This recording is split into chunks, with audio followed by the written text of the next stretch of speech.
Estamos en el convento de María Magdalena, de la Orden de los Capuchinos. Este convento se gerenció en un primer momento en lo que era el entorno de la ermita advocada a Santa María Magdalena del siglo XV.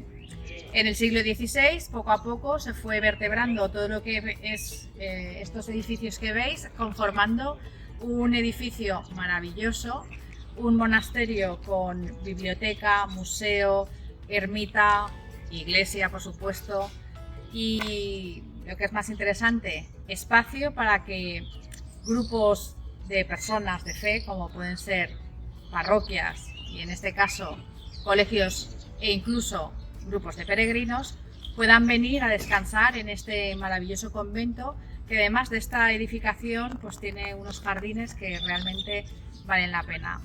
Venir a este convento es venir a descansar entre la historia y sobre todo la figura del Padre Amigo.